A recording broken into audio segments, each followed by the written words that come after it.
Hello everyone, welcome to African Stories Realized. Today I just wanted to switch gears and review some Netflix content.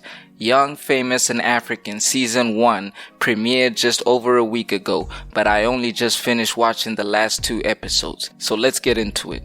Young, Famous and African is a Netflix reality show that showcases the lives of some of Africa's powerhouse celebrities. The main reason I checked out the show was to support our girl Kanye, but I must admit it kinda won me over. I'm not too big on reality shows cause I'm never sure what's real and what's staged, but this was a good watch overall. The only negative thing I can say is that it looks like most of the season was shot a long time ago. It's not recent enough for my liking, but hopefully they bring it back for season 2 and we can get to see some behind the scenes footage of our favorite actors from the hottest show in South Africa, The Wife, which we review every Thursday, so feel free to check that out too. And it also has to be said, the cast is nowhere near being young.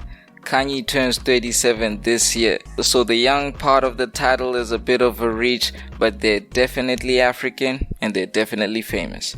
Now let's get into some of the key moments from the show and assess each celebrity's performance. First of all, Nadia Nakai was really chill the entire show, but it wasn't easy to connect with her storyline because most of us know that she's dating AKA now. I don't know what happened with her and Vic Mensa, and I personally never believed they were together. I know they had a song and music video together, but I'm struggling to find it on YouTube, so maybe they had a bad breakup, but I think their relationship was just to promote the music in the first place. Now let's get into Swanky, the peacemaker, cause he was kind of the glue holding the group together, which is weird cause he didn't really share anything personal about himself. He was more on the show to promote his business and play the role of a peacemaker. I must admit it was funny though when he lost his temper in episode 6. That was the funniest part, but it was just frustration on his part because people were not being a group. There was too much division within the group. So I really loved how pure his intentions were. One thing about Swanky though, I even joked with my girl that he must be asexual cause they didn't once mention if he had a partner or kids. Like I said, they were very mum on his personal life, but his friendship with most of the cast was very strong. Diamond was really cool, but he didn't get much screen time. They only really brought him in to help further Nadia's storyline. Seems like he was booked for a lot of shows outside of South Africa and he was working most of the time. He seems like to be the most active working celebrity out of all of them. So he was probably not available when they were shooting, which is why he also missed the wedding in the final episode. He's also Zari's ex and baby daddy, so he set up her arrival pretty nice. Zari is gorgeous, but her lack of humility made her quickly lose the respect of the group, and she definitely destabilized the chemistry which existed in the group. Annie is Two-Face's wife and an actress in Nigeria. Her storyline was the most personal and she is a very strong woman for sharing her story on that platform and sticking through all the drama. I gotta say though, Annie does not know how to dress for the occasion. With every event, she just seemed to go opposite of what everybody was wearing. She just had her own dress code going on, honestly. Now on to my favorite celeb on the show by far, Mr. Naked DJ. I didn't know much about him before the show, but I love how he was in control over his emotions and he has a very awesome sense of humor. They say he's a DJ?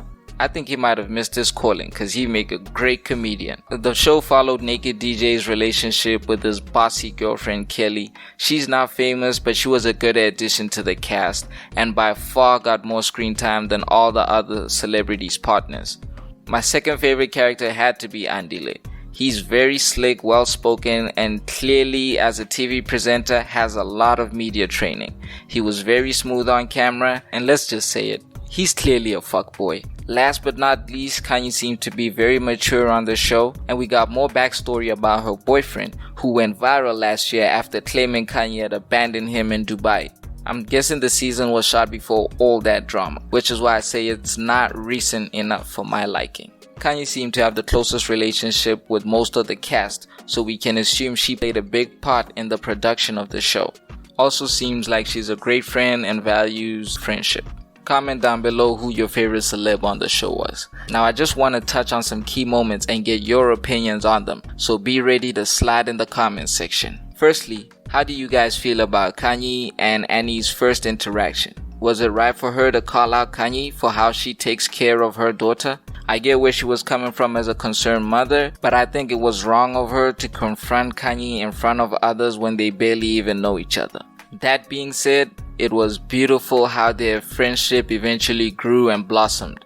They were besties by the end of the show, and you could see it was clearly more than just it being for camera. Now let's talk about Zari.